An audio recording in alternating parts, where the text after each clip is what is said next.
exact, and these teams are trying to make an impact on the standings. It's going to get harder and harder to do that as teams are not going to want to give up their spots. The Mana Crystal on Rise this time to start. We saw that last game starting with the Ruby Crystal from Benny. Yeah, and Shifter with the Ziggs mid, you know, pretty happy with that pick. He can lend extra damage to either lane fairly early on without having to roam that far. And Coast, they have a pretty good stall team too. For defensive wave clear, Sivir and Ziggs is pretty much the best in the business with those two. So if they do get stuck trying to defend turrets here, even though they don't have that global teleport working for them, they've got great wave clear. Look like anybody wants to get in too dangerous of a position just yet. That Spell Thief's gone to Lemon Nation, as the Morgana's going to be picking up those auto attacks, trying to get some more gold in for himself in the bottom lane. Ruby Crystal start for Daydreamin' as he actually charged up that stun on the fountain. Quickly dodges out a Dark Binding from some Lemon Nation just to check the brush. Yeah, looks like Zion on that Rise going 21 utility, probably 921 there. And that 5% cooldown reduction to start it out. And going Mana Crystal, aggressive start.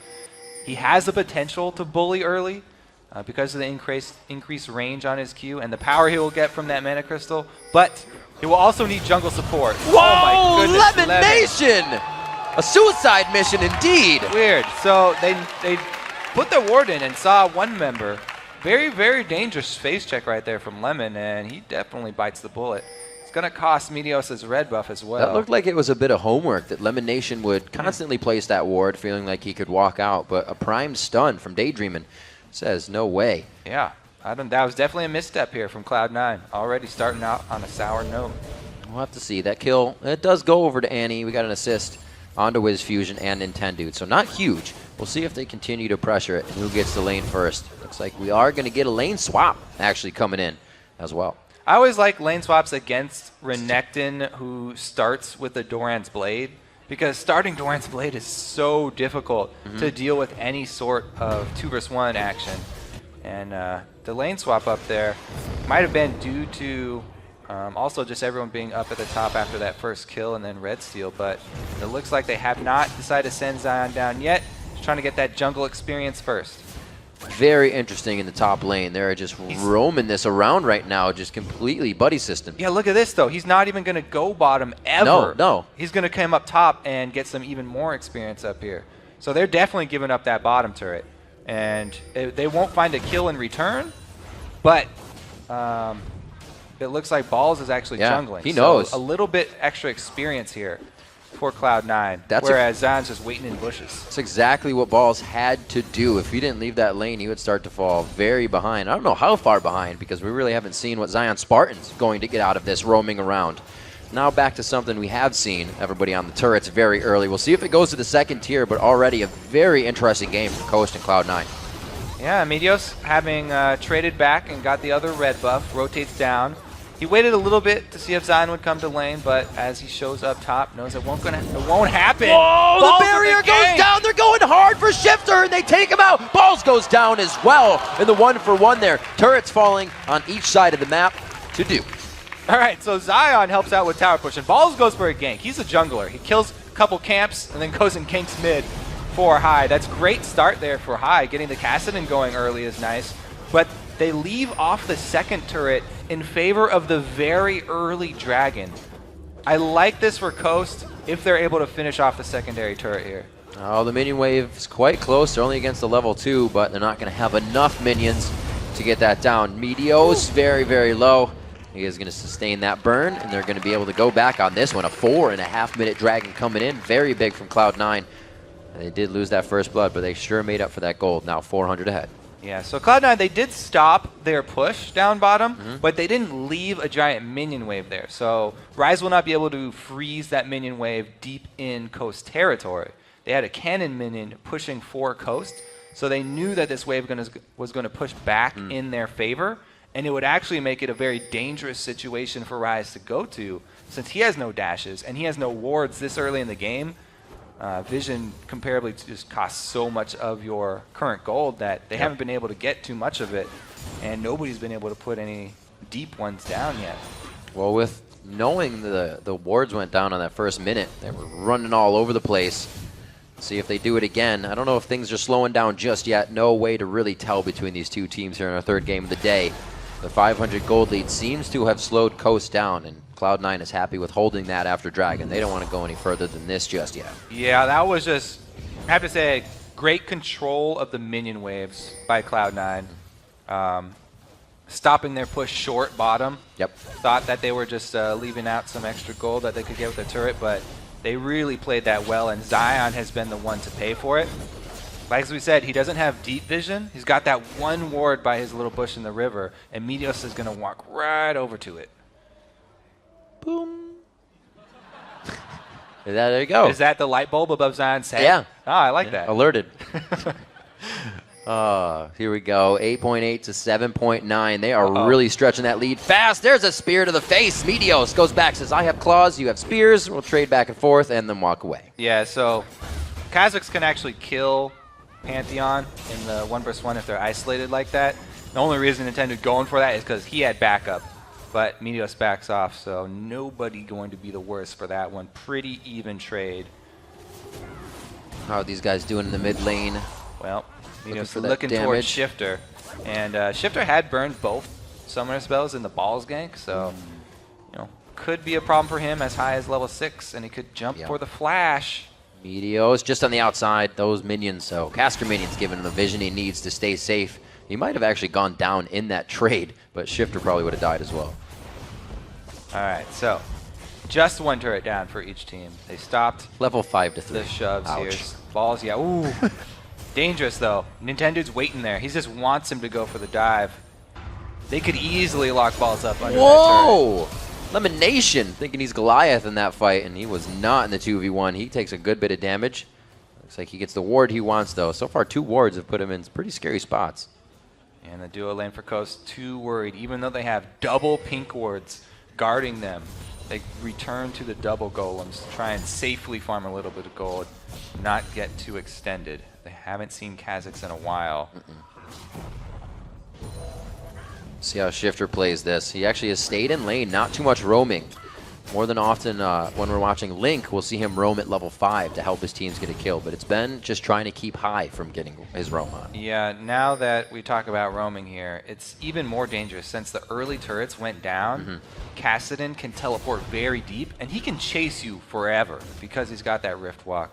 As long as he's got enough mana, teleporting in Kassadin would be very dangerous for bottom lane. They have no outer turret to retreat to. Interesting as well that we haven't seen Nintendo. Well, I guess not. He's level 5, not level 6 yet. So we haven't seen him gank bottom for that reason. So we'll see in the next few minutes here. He should be able to hit that. We are only 8.5 minutes into this one. There's the teleport going into the top lane. It's only onto a ward, so it's just going to be a slow one here. They're going to take pictures with Zion. Say cheese, buddy. It's going to be painful. And Ball's probably going to go down in answer, so it's not too bad for Coast. They actually had got the teleport out of Cloud9, and they'll get the assisted kill in return. Both kills are assisted. Similar gold values there. Balls was actually higher level, so they get even more experience out of it. I got to give credit to the other lanes as well. Both lanes for getting the kill on both sides of the team, but Shifter, Wiz Fusion, and Daydreamer, they've all had to play quite safe. Nintendo has hovered that top lane for quite some time just to get that kill. Yeah, he's been waiting a long time for that dive. They saw that one coming, and props to Nintendo positioning himself well. As he said, though, level 6 available now for Pantheon. The first Grand Skyfall is often one of the most effective, so we have to see if he can catch this bottom lane off guard here, because Daydreamon's coming up on level 6 himself, and he's got his flash ready. He wants to get that combo with the Annie and Pantheon. Elimination and Sneaky spent quite some time in the bottom lane. It's only been a level up to Elimination's Spell Thief. Yeah, it looks like they will kind of control this. They're controlling their behavior very well, especially with Meteos coming in lane. Yeah, Meteos can sense this counter gank right here because he knows I hit level 6. Pantheon must be level 6 now. Somewhere bottom He's jungle. probably going to target my bottom lane. Remember, magic damage will break the black shield, so Elimination can't just throw his black shield on Sneaky as the Grand Skyfall comes in. He has to be very, very quick about it and do it right after the Grand Skyfall, or that will just explode the shield right there, and he won't be able to block the stun. You see Daydreamin' trying to take control of that brush now in the bottom lane, so they stay safe, at least from a quick engagement. They'll be able to get out safely. 10 minutes in, a little bit of a roam here from High, so he gets vision on when Coast is going to be going for their blue buff. Looks like they'll try to engage on more than just the lanes now. They're going to start a bit of that objective work. And now that Meteos got a little impatient down bottom. Oh, there it is. They got it anyway. There's the shield, but it was Daydreamin' to come in to actually pop that. A good flash out from Sneaky. The barrier's been used. Cloud9's going to be able to slowly walk this one out as Nintendo starts eating the full end of a culling. He gets hit up by the isolated Qs. Meteos gets in there, and it looks like Daydreamin' could be going down as well. He gets the Rune Prison. There's actually Dark Binding as well. So many things that can be locking you up in this game. The Rune Prison could be coming from Zion Spartan, but it's not going to. 8-6 in that top lane with a huge fight just happening bottom. Yeah, you could tell everybody knew exactly what was going to happen. Yes, the bottom lane's going to be the target. Black Shield does come on, but it gets blown up pretty quickly. Then both the ultimates, actually. Circle's missing here, and once Meteos comes in, he decides to go straight for that squishy Pantheon. Nintendo, as I said, in for some more deaths with Pantheon because it's an all-in champion. You go for those ganks, you're not going to come out. And he does pay for that one because they weren't able to execute their target. For that to really work, they have to land everything. All summoners being up for Sneaky was just too much for them. They couldn't get through barrier and flash and dash. Yep, coming up big there. Zion Spartan, a level 9 and a level 8 versus a level 6. That is not going to work out. Zion has had a tough time in the top lane. But we saw this is how it started for Nien last time as well. Minus a few with the deaths, but he was the highest farm late game. We'll see if Zion can put himself in that position as Coast regaining their jungle a little bit now. People always talk about how in games versus Kassadin, if you make one mistake, oh no, he's going to snowball out of control. Right. Those are the types of mistakes that they're talking about. You get a little too close. Got to be wary of that Rift Walk, and Cloud9 do not hesitate to jump on Zion as soon as he gets back to lane. It looks like Balls and Meteos now turned into the Bash Brothers. We see them clearing out some wards as they lay down a pink, but Balls is now going to leave the top lane. It's all up to High now to pretty much get the split push on. He can take out Rise if he wanted to. Zion Spartan versus that level 9 Kassadin would not be a fair fight. 5,000 gold just about in the lead. 2-1 in turrets, and Meteos looks to make something happen mid. Pretty sure that banana bush ward saw him sneak in. So he does pass by. And yeah, as usual, he has evolved the ult first. Now that's a change actually for Meteos. He was evolving the jump first, the wings, but after seeing the display from the Koreans, has changed his ways. Cloud9 coming into this matchup, we saw in the pre-video in their interviews, they said that shutting down the solo lanes of Zion Spartan and Shifter would be the key to victory here. So far, they've done a great job of that in the top lane. Yeah, I have to say, going way back to the beginning, the tower pushes, the 4 versus 1 up top, and then the 3 versus 1 down bottom for Cloud9. Cloud9 leaving. Oh my goodness. Oopsies. Kazakhs can make good use of that anyways. If this was solo queue, Meteos would have taken that, no questions asked anyway. AFK, man. 5-3 here. We'll see. Shouldn't affect High too much in the mid lane. He's just going to go ahead and farm, not try anything too crazy. Yeah, if he wants a blue buff, he's going to have to take it off Shifter now. So Shifter actually got a target on his head. They may actually try to get it. I would not put it past them. Meteos would be in the right position for it, along with Lemon Nation coming up to hover there. But Nintendo X always on the side with that quasi-global ultimate ready to drop in. Yeah, and they should be looking at the same lane again. Even though there's no flash for Annie, she has the ability to keep people in line. Oh no! It's Cloud9 making the first move. High teleports bottom. Oh, what another counter gank. Wait, Coast is choosing the other side. They do counter it very hard. They get into the brush to try and deny all vision, but that is big damage coming from High. He riffs on along with the kills from Sneaky. The Inferno Bomb comes down and takes down High, and Meteos is there to help clean it up with the Sneakster. They come out in a 3-2. All right, everybody targeting the bottom lane. As we said earlier, when the turret's down like this, it's very dangerous because High can teleport in very far behind you in that long lane. But Nintendo was looking for the same thing at the same time. As we said, the repeat Pantheon Annie gank here. Lemon starts it off. You know, he bites the dust, but everybody's going to go down here. Shifter, you can see him roaming down from mid lane there. And he does get a good ulti off to capitalize and make High pay for that with his life as well. But since Meteos comes in, they actually get control of the bottom lane, and that gives them control of red buff. So he steals that away as payment for the bottom lane action. Very good thinking there to put the black shield onto balls, keeping him safe.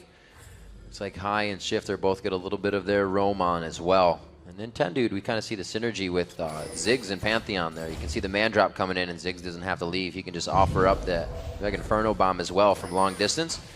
Worked out for him there. They're creeping up on kills, but they need to creep back up on that gold. 1:30 for Dragon, and they're 5,000 gold down right now. Yeah. I like how they've paired this sort of weak lane pick with Kassadin with a very strong Renekton lane pick as well for Cloud9.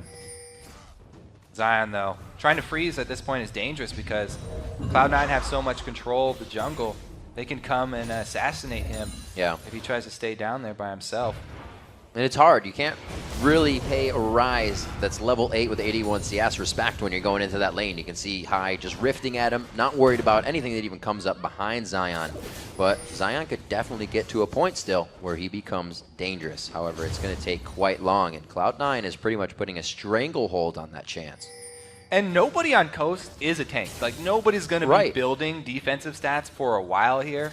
So it's very, very easy for Kassadin and Kha'Zix right now. This is pretty much their dream situation. A whole bunch of squishy champions on the enemy team. Just looked at him wrong.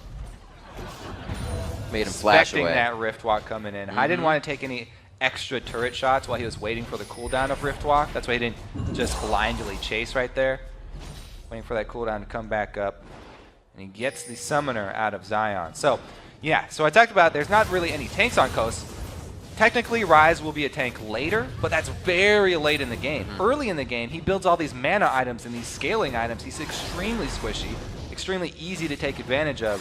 And Cloud9 have really put on a clinic here. They've shown exactly how to take advantage of his weak early game. Yeah. And already Cloud9 mitigating what they need to in the area of magic resistance. The Hex Drinker's built up. It looks like one of those switches into the Maulmouth Mortius already. 2 of those coming out today. We haven't even really seen him in the LCS. And the Hex Drinker, as I said, onto Meteos. So that Mega Inferno Bomb won't be really executing anybody. Hex Drinker is extremely popular against double APs. That item right there is one of the best magic resistance items for attack damage champions. It's already cost efficient without even taking into account the shield, by the way, just the stats on the item. So it's a really good early buy. Upgrading it to Maw, very unpopular. Right. I was okay with it with Quassoing it on Aatrox because Aatrox always sits pretty low on life, or around 50%. Renekton, not so much. But Ball's just trying to stack a ridiculous amount of magic resist in this game. Ninja Tabi going to be enough for him, reducing the damage from Wiz Fusion's auto attacks. Got about 10 minutes now on Zion Spartan's Rod of Ages to get charged up. He's just got that belt as the tier has been going along as well. He's 435 out of 750 on that. So pretty far off, but not too far. Could be worse. That'll be big damage for him as he keeps getting that mana bar up. That machine gun rise is really what they need. So by comparison, High's Rod of Ages is more than halfway done already. Wow. So he got this one 5 minutes, 6 minutes actually, before Zion built his. And Kassadin reaching that point before Rise is going to be really painful for Coast. I mean, Cloud9 are pretty much crushing this game right now. They're not afraid to make initiations either. They're already, or I should say still, in the jungle of Coast. Every time that High has had teleport up, he has not been afraid to use it. Right now, he's going to be the one dictating power in the mid lane as the entire team of Coast is trying to react to just around the blue buff because they want the engage. That was very big. The Mega Inferno Bomb not really hitting as they would have expected, though, and they start to get pummeled in this fight as Cloud9 turns around and starts to give them back their own medicine. Zion Spartan going to be the next one. The double kill coming in from Meteos. They didn't even really have High in that fight till the end. Yeah, I mean, it was a good combo there, but as we said, there's no defensive stats at all on Coast. And it's something about Cloud9, they don't retreat very often. They usually just turn around and kill you, and they did not hesitate right there. Good resets for Meteos, and this is going to be, I mean, I guess it's a one-man defense here. As we said, Ziggs is the best in the business for clearing waves. They got him. Shifter could definitely hold his own at the turrets. It's going to be necessary for the amount of people that are going down per fight. Coast is losing 2 or 3 each time, and it gives Cloud9 an easy lane to push through.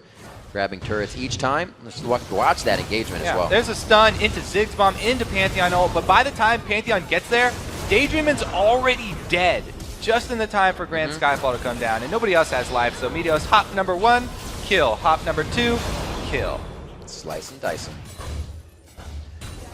2 Maws. Meteos has upgraded his Hex Drinker already into a Maw as well. All the Maws. Looks like they're going to be working for him as well. Zanyas is going to be next here for High, so he can create some of the plays for his team. Put that gold on gold in the game. See the Lizard Spirit Lizard Elder being finished up here on top of Meteos. A lot of damage coming from his Kha'Zix. He's been playing it twice, as we said previously. Brought it out a little bit in IM. You know, he's been doing quite well with it. Yeah, that's why I was so surprised in Champion Select. Not only did they give Meteos Kha'Zix, but High the Kassadin, where he's shown that he's fine with playing with it during the nerfs here, and he's very happy to take it again. Yep. They really got the assassins that they wanted, and they showed why. He played it last week, even when it looked like it was pretty grim against Dignitas. High was on the Kassadin. They have big plays coming up in that fight. That was the game where after Meteos was like, "Ooh, don't know how I feel about Kassadin." Yeah. But High was definitely still pretty happy with it, so it looks like they let him make the choice for his own lane here. See what else is coming up in the inventories. Lemonation's favorite item to buy for the rest of the team. The Mikhail's Crucible is finished up for him, on top of his mobility boots to keep in the battle with the rest of the team as usual. The Triforce Bloodthirster coming out for a little bit more damage from Sneaky. These guys are ready and raring to get into the next fight. Just a few more gold, as we said, for the Zanyas. It'll be ready to go. Oh my goodness! Just look at the giant, juicy health bars here on Coast. I mean, Daydreamin, talking about support items, he's built all speed. He's invested so much money in speed, and he's only relying on a little bit of health from his Sightstone there to try and stay alive in fights versus Kassadin and Kha'Zix, where if they both jump on you at the same time, then you're already dead. Let's see if it helps him. The flash is coming up, so that speed right now helps more than ever if he wants to try to get a Tibbers on, but if he only waits a little bit more, it may be just what they need. Ball's in the bottom lane now. Where's High? With teleport, he's actually going to be in the mid lane, so they may have a chance to get a good fight here. But Cloud9 is so much more ahead in power that it's going to be a very tough fight. Yeah. I mean, Cloud9 actually do have an option of going for a turret dive, but as we saw in the last game, you know, going versus double AP, Cloud9 built a lot more magic resist, not as much armor. Balls does not care, though. Ooh. So what kind of armor do I need? Just Ninja Tabi. We're fine. Somebody's already dead by the time camera gets down there. Not much you can do about that. It's been a very tough game for Zion Spartan. I think both teams kind of outplayed themselves in the beginning of this game. Everybody was kind of organizing and figuring out what to do, and it happened to fall in favor of Cloud9 because once it went back to something that Cloud9 did, they were right back on track. Yeah, so the thought process there from Coast, it was pretty interesting. They decided, absolutely, you know what, Ryze, if we send Ryze down to this dying turret, they're going to dive him anyway, so we'll keep him up here for a little bit extra pushing power. But they weren't able to get the second turret in their push with 4 people up top. And Cloud9, they got the bottom turret. They also got the dragon, and they left the creep wave pushing against them so that Ryze had nowhere to go to farm after he recalled. So Zion, he was left just walking around the map for the first 6 minutes of the game. And he had to wait for the top lane to push all the way back in his favor, by which point, you know, Balls has a 40 CS late. Yeah, and Balls, he ducked out of that quick, too. There was no advantage they gained off killing him. He went straight to the jungle to farm. Yeah. Cloud9 definitely reacted to what Coast was doing immediately, and look at this. Level 14. 1 versus 4. He throws himself in. Bring it. 1v4. We got Sivir coming up from the bottom and they're side, all running. and they cannot do anything to him. High from the backside. He comes in. The teleport was used to get in this position, and it looks like they are going to keep pursuit of this one. It's going to be Nintendo going down. Spike's just missing out onto Wiz Fusion. They don't get that chase, but it looks like Shifter's going to try to waddle his way to safety. He's bouncing here. Once he runs into his own minion wave, though. Oh, no, Balls already uses his slice. I don't know how much they're going to tunnel. They have a good push on mid lane, but they don't have their Meteos, C clear. I saw that! Fails his jump over the wall. just trying to do everything they can. They're really pulling apart Coast right now from the seams. Ah, Shifter still on the chase. I want his shoes. What's he wearing? He is going for the long haul. Coast to coast on this one. It's going to be pause for the lap, off Shifter. sides. Oh, soon. Gets out of the Grand Skyfall. I wouldn't say out of, but he dodged it nice. Yeah. Yeah, he gets it. Oh, Shifter, no! No, he finds him in the base! Balls never gives up. Ever. Oh, the tenacity. No on reason. The chase right there. Oh, Lemon Nation down to 100 HP. Very low. Daydreaming. Could be coming up to get a kill, but he would be just that, dreaming about it. Cloud9 so far ahead. He takes a bit of damage. A nice boomerang there. The ultimate thrown off by Meteos. 2 level 14s holding very strong against an 11 and man. a 10. Cloud9 has completely man. taken control of this game. Whee! All right, 2 inhibs down, 6 to 19. Gonna have to stall for about 50 more minutes. Definitely going to be a hard one for Coast on this. No shifter plays coming from Ari here. It's everything that's been put at them on the front line. They see it coming from Cloud9, but they just cannot stop it with that amount of gold lead and the plays. Having these wards placed. Put that ward there, man. Exactly. That's such an odd place to put a ward. All right, anyways, he gets into position here, and this is going to be the death of, what was it, Nintendude? Are we going to, if we watch the replay of that entire shifter run, that'd be cool, actually. Nope. All right. That'd be way too long. On slow motion, please. Oh, there's a giant wave bottom. Oh, man, this is even worse for Coast. They have absolutely no options right now. Yeah. Big wave bottom. Cassidy's going to be down there. At least Cassidy's teleport is not up for them. Cloud9 can easily play off the ball here. That being, Oh, as you Benjamin said, goes the for minion. it. What a black shield into the dodge out of the Timbers coming out from Daydream. And very good play from Sneaky as the rest of the team. That was pretty cool, bouncing Meteos off of the damage. Yeah. But it still comes in fully from high. They pick up a big ace. They pick up what should be the game. That's going to be the game right there for Cloud9. Man, what a massacre. Absolutely. One of the strongest games from Cloud9 this season.